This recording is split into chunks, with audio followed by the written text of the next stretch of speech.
In 1995, John Suk founded Deep Elm Records. Today, 20 years later, Deep Elm Records boasts over 220 releases. We celebrate the pioneering spirit and the awesome artists that make up Deep Elm Records each week here on the unofficial Deep Elm Podcast. The unofficial Deep Elm Podcast begins now.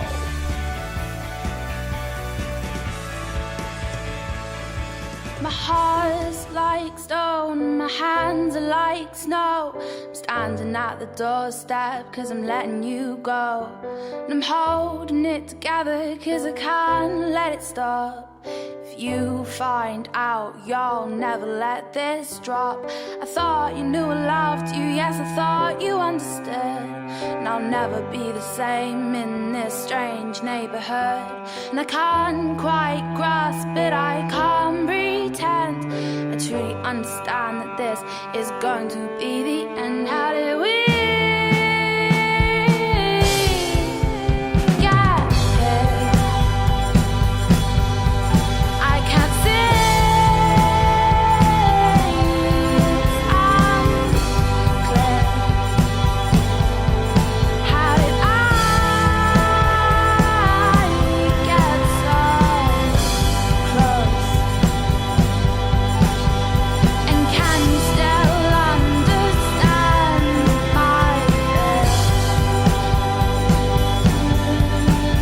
It's been 17 hours, but you haven't come back. I keep my eyes on the clock because I know that I'll lose track. And I'm missing you so much, but I can't call you on the phone 'cause I don't know who you're with, but I'm hoping you're alone. And I thought you knew I loved you, yes, I thought you understood. And I'll never be the same in this strange neighborhood. And I can't quite grasp it, I can't pretend. I truly understand that this is going to be the end. How did we get here? I can't say it's unclear. How did I get so close? And can you still understand my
My heart's like stone and my hands are like snow.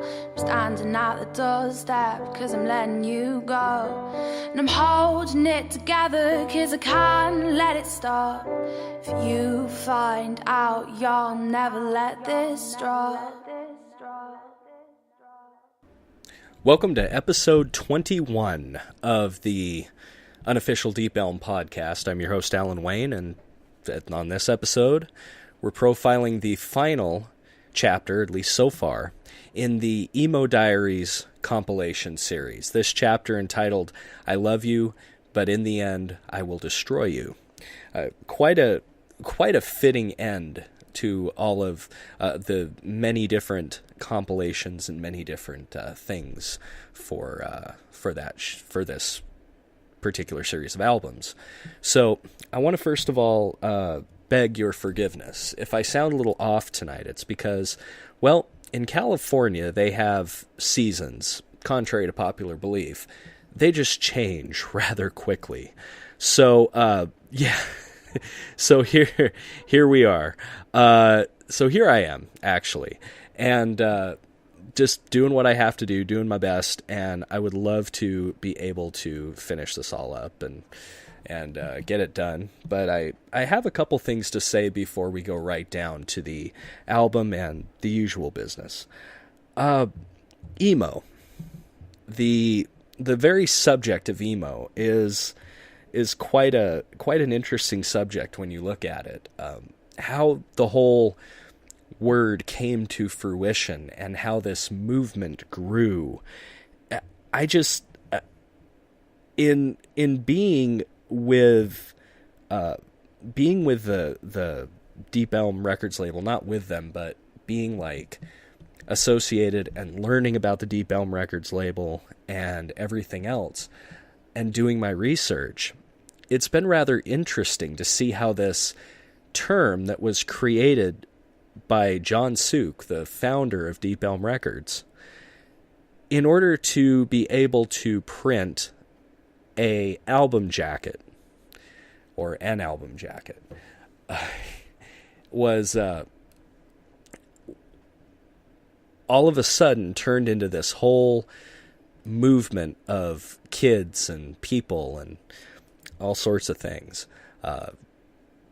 Turned into this whole just huge thing that people were into, and that people found a voice with, this emo concept. And I did a little research this week, and I went into some rooms, or not some rooms rather, but some groups, and they were called Emo Army, a group of emo people, just several different groups that claim to be emo.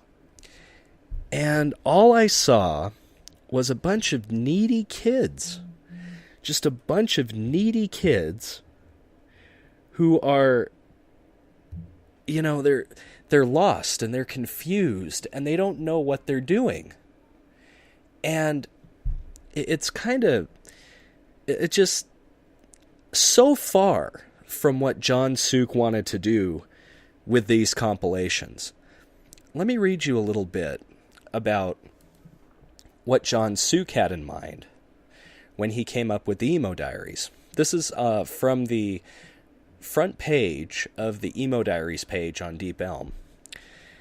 And basically it goes, well, if you're listening for the first time, I'll recap the Emo Diaries for you. Since 1997, the Emo Diaries has been Deep Elm's way of documenting an extraordinary and powerful style of music that possesses the ability to stir emotion like no other. This legendary series has introduced nearly 150 incredible bands, including Jimmy Eat World, the Appleseed Cast, This Drama, Further Seems Forever, featuring Chris Carrabba of Dashboard Confessional, Planes Mistaken for Stars, The Movie Life, This Drama, Sam I Am, and many more to fans worldwide. All songs are exclusive and unreleased at the time of release, so making each chapter of the Emo Diaries a true compilation, not a sampler of previously released music. All bands were selected based on blind submissions of music, over 10,000 total submissions. So only the music matters, not who submits.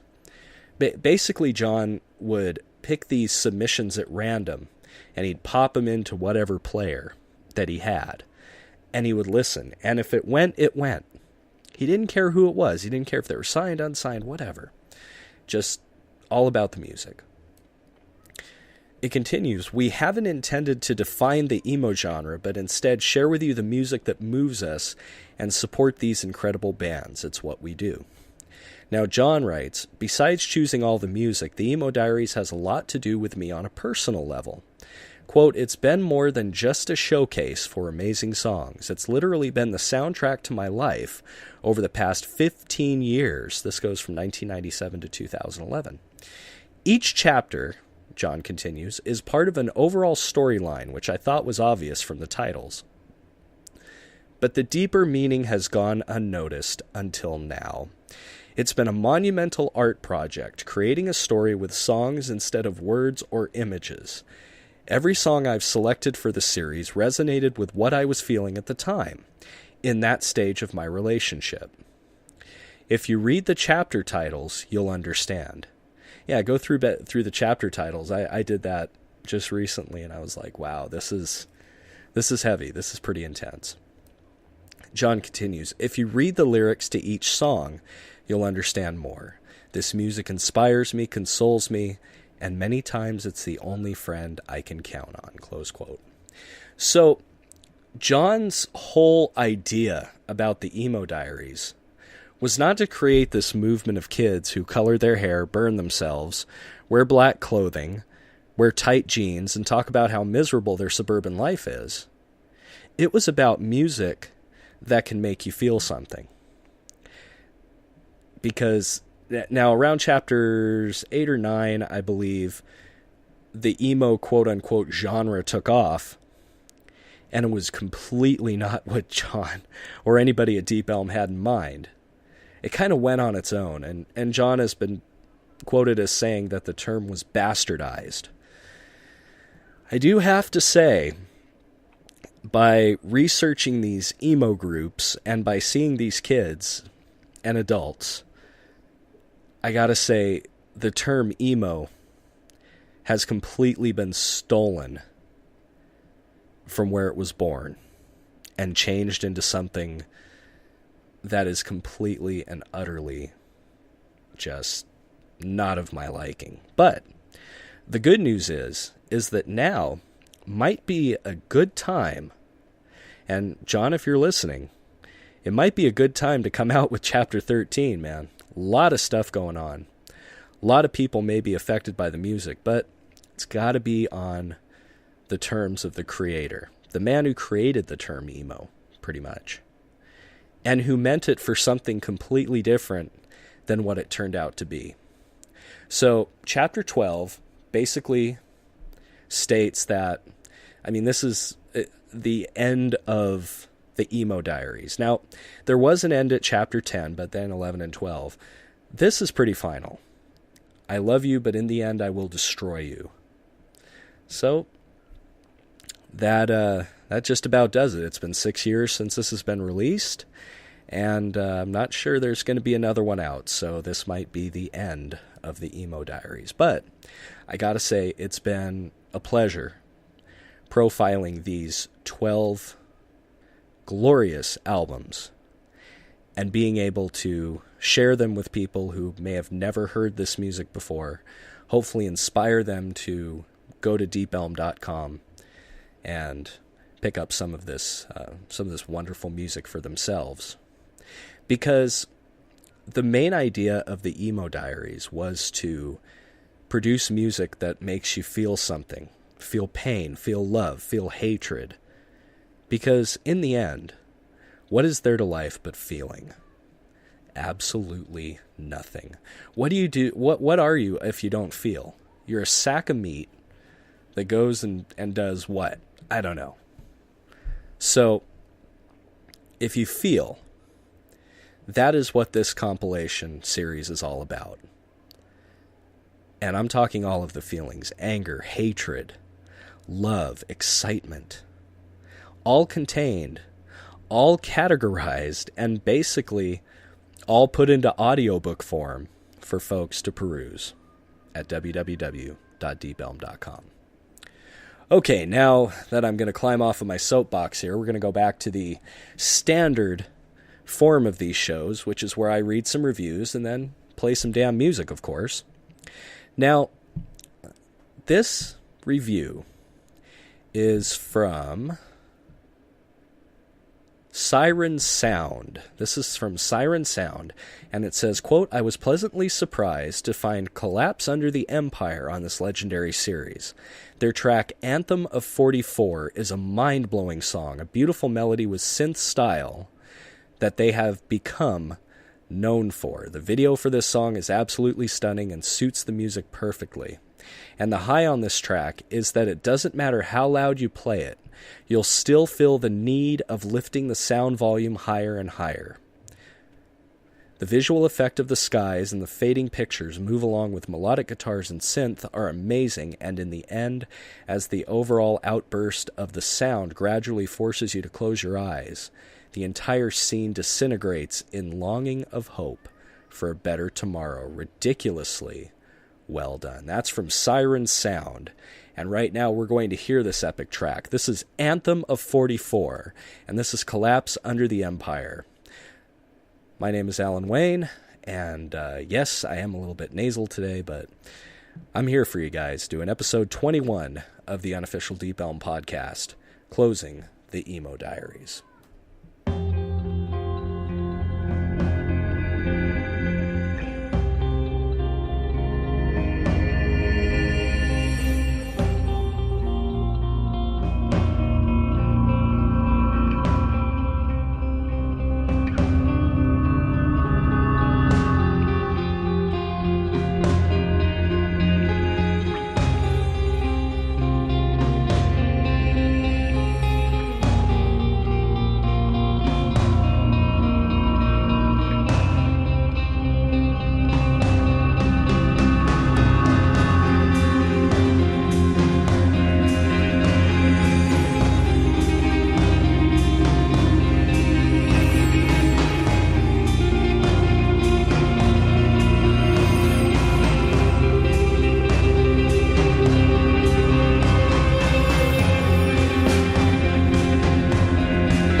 Anthem of 44, Collapse Under the Empire, here on the 21st episode of the unofficial Deep Elm podcast, closing the Emo Diaries. And before I forget, I will blame it on the allergies, but the song that was heard at the beginning of this podcast was actually the song that opens Chapter 12 of the Emo Diaries by a band called Dedicated to Dedication's Strange Neighborhood, and that was actually mentioned here on one of the reviews, actually by Verbicide. The opening track by Dedication to Dedications spotlights impressive vocals reminiscent of Florence and the Machine and decent songwriting, standing as a solid opener.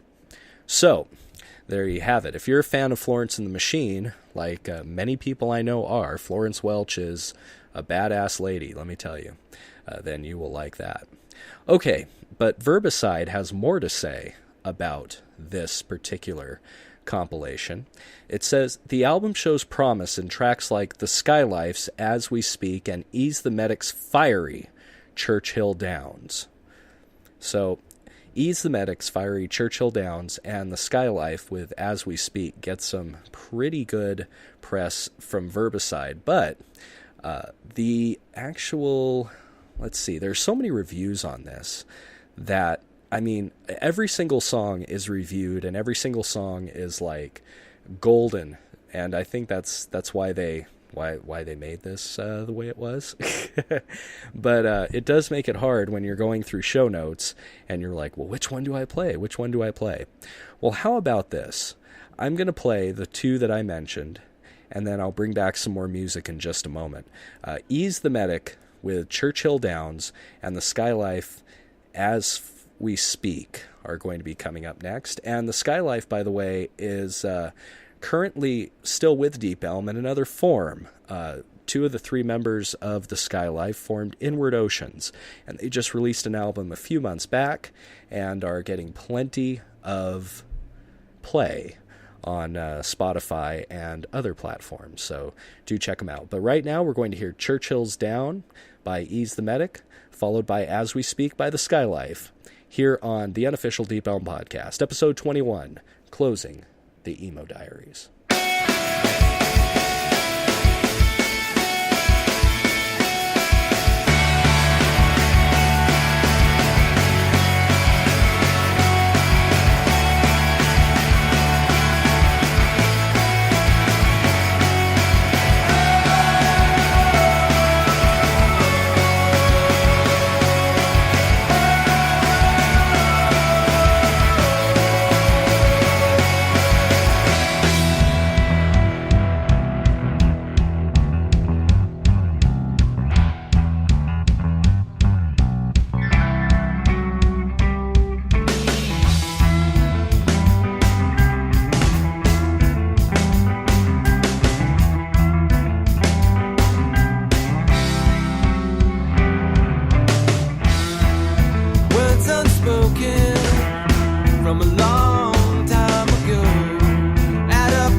They follow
You are listening to the unofficial Deep Elm podcast, available on iTunes, SoundCloud, and recorded live every Saturday night, only on Spreaker.com.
Welcome back to the 21st episode of the unofficial Deep Elm podcast, closing the Emo Diaries. And you know, this has been a great journey for me to be able to get these albums, to be able to listen to them, to be able to hear all the songs and hear them in time order, I guess you could say, and to be able to just showcase them and let folks know that they're out there. I've gotten a pretty good response. A lot of fans of this compilation, and people ask me, like I have a clue, when are they going to do Chapter 13? And honestly, at this point, there's a couple people who are chatting in the chat room talking about emo and how it is today, and I don't see it happening. I don't see it happening. I think that ship has sailed. I think John and the folks at Deep Elm are happy with what they created. And it's time to move on, you know, but it doesn't mean that we can't look to the past and listen to these songs and really get a good feeling about what the term was originally supposed to be. I mean, it was supposed to be just a catchy title, Actually, it was supposed to be a functional title because emotional could not fit on a standard album jacket. So, turned into the Emo Diaries. And it became a scene. And it became a rallying cry for disenchanted youth. And all of these things it wasn't supposed to be. Yes, emo music, I guess it's not a assemblage of guitars or a certain vocal chord or a certain standard thing. It's very innocuous. It's very vague. It's extremely vague. And it just means this is from the root. This is from where it all came from. Music to make you feel. And that can be anything. That can be absolutely anything. Music that stirs your soul and brings you to think and meditate and makes life better. So any music with a purpose that raises you up, brings you down a level, makes you think, makes you smile, makes you cry, that is all part and parcel of what the term emo was meant to represent. But, there you have it. That's it's 2017 now, and the term has gone the way it's gone, and who knows? Maybe John will come out with a 13th chapter. But I am not one to know. After all, this is the unofficial Deep Elm podcast. I use the materials with the permission of John, the founder of Deep Elm, but I do not know his plans or anything like that. I don't think anybody does except for John. And that's kind of good, actually, because wouldn't want anybody ruining the surprises. Like that Deep Elm Records is still putting out brand new material. A band by the name of Kid You Not out of Florida. A punk rock band, believe it or not. They're going to be putting out a release on September 29th.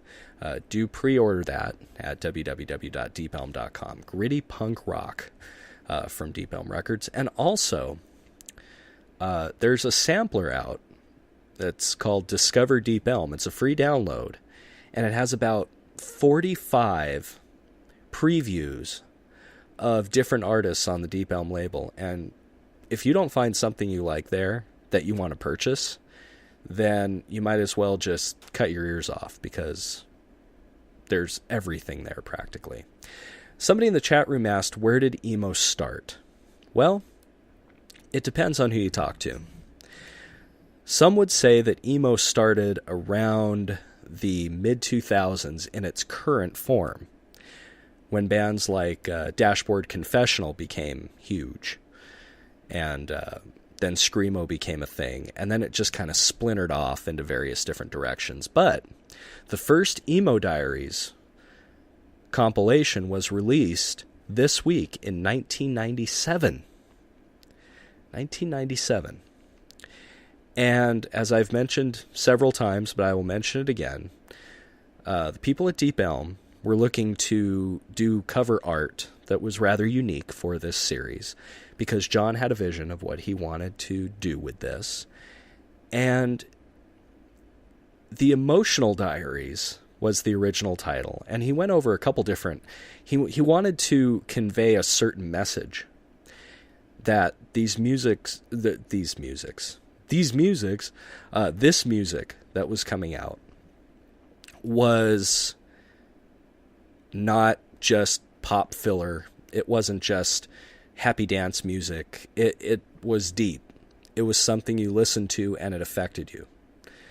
And John actually, this was the soundtrack for his life for 15 years. And that's why it's so interesting to listen to each and every volume, 1 through 12.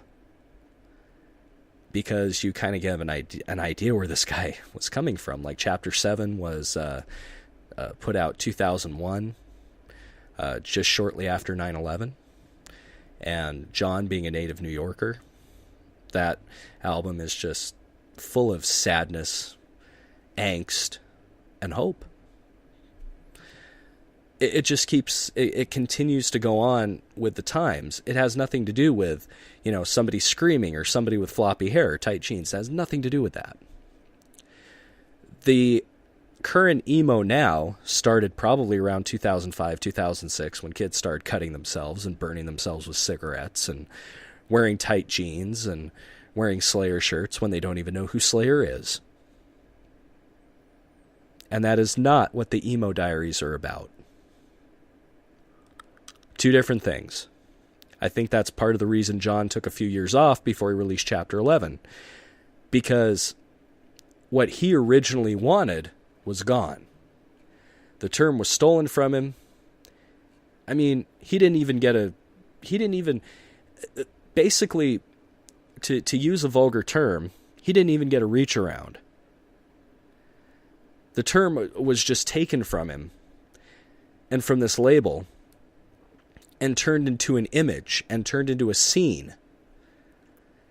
That was not the point. That's why Chapter 11 is called Taking Back What's Ours.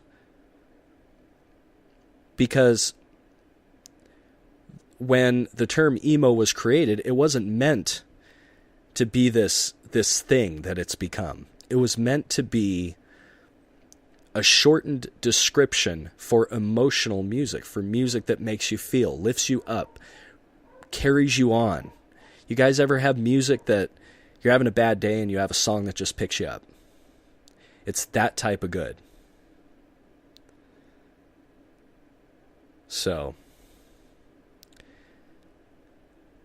and the person who asked about emo posted a link that said, "Nothing feels good. Punk rock, teenagers, and emo."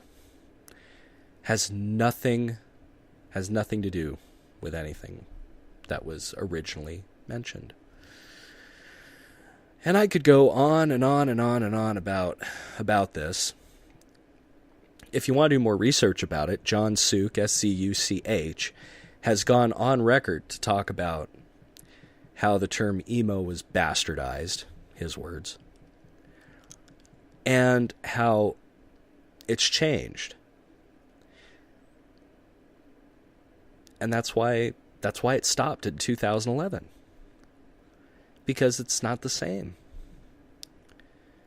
If there was an all points bulletin put out that said Emo Diaries Chapter 13 now accepting submissions, imagine what you would get. It would just be this whining menagerie of crap. None of it would make the cut. None of it. Knowing John the little bit that I do, none of it would make the cut. So, there's my rant. But we're going to close this out with the final track on the album, actually. And it's mentioned in numerous different reviews. For instance, the Verbicide review I read you earlier. The brooding voice of Nathaniel Sutton closes the album on a very positive note with his track Far More, possibly being the strongest on the album. Another one, all these words. The brooding voice of Nathaniel Sutton. That's the same one. I duplicated it. Okay. And let's see. Well, trust me, Nathaniel Sutton is mentioned more than once. I'm just looking at all of these words. Words. And they're all coming together. So basically the overall consensus is that the final track by Nathaniel Sutton is probably the best on the album. Best on an album of all-stars, basically. So without further ado, we're going to go ahead and play this track from Nathaniel Sutton. I need to remind you, all of these Emo Diary compilation pieces are available on a name-your-price basis at www.deepelm.com. www.deepelm.com. If you're just strictly interested in the Emo Diaries, go to the bands, and then at the top left-hand corner, there's a sampler that says Samplers and the Emo Diaries. Right there you will find everything. You'll be able to see the cover art that is a really cool cover art, actually. And you'll be able to hear all the tracks. Like, if you're just kind of star hunting, if you just want to see, hey, when did Chris Carrabba make it on the Emo Diaries? When did Sam I Am show up on the Emo Diaries? When did Jimmy Eat World show up on the Emo Diaries? You can find it there. All right, so my final thought for this evening. Where do I go from here? I've just finished a series of podcasts on the Emo Diaries. What is there to do? Well, the next episodes of the Unofficial Deep Elm podcast are going to be single artist, I guess you could say, either retrospectives or biographies, musical biographies. And what that means is that Deep Elm, the website, is so thorough with their artists. Tons of information on there about their artists, reviews and everything else. And I got to say, it makes podcasting about them a lot easier. So what I'm going to do is I'm going to pick an artist, and feel free to suggest. I mean, I'm on SoundCloud. I'm on Facebook. The Unofficial Deep Elm podcast is on Facebook. There's a Facebook page. Go like it. Twitter at Alan Wayne Media. If there is somebody you want to know about from the Deep Elm label, send it to me, and I will do a full musical retrospective on them from their time from Deep Elm Records. And that could go on forever, because so many different artists have been on the Deep Elm label, if whether for a cup of coffee or for about a dozen albums. So I mean, it's going to be a long-term project. But I hope you're there with me. So wherever you're listening, iTunes, SoundCloud, or live on Spreaker, on demand on Spreaker, I appreciate each and every one of you. Do check out Deep Elm Records, if I haven't mentioned it 1,000 times before. And I'm sure you'll find something you like. Here is Far More from Nathaniel Sutton, closing out this episode and closing out the Emo Diaries. Good night, and until next time, indie till death, baby. I can't keep up running with wolves. The bombs go off, I froze,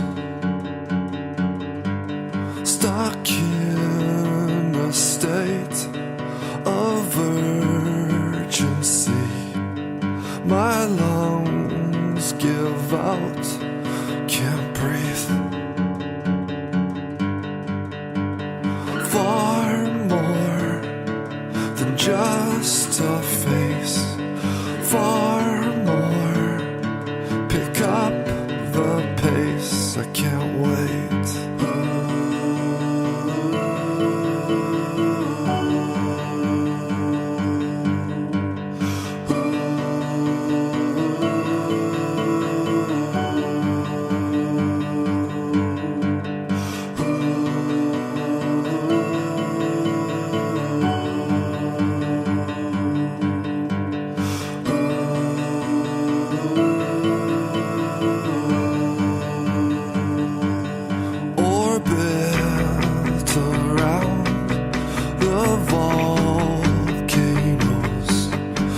Settle down, explode. The darkest black, an endless hole. If you catch my hand, let go. Far more than just a face. Far more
You are listening to the unofficial Deep Elm podcast, available on iTunes, SoundCloud, and recorded live every Saturday night, only on Spreaker.com.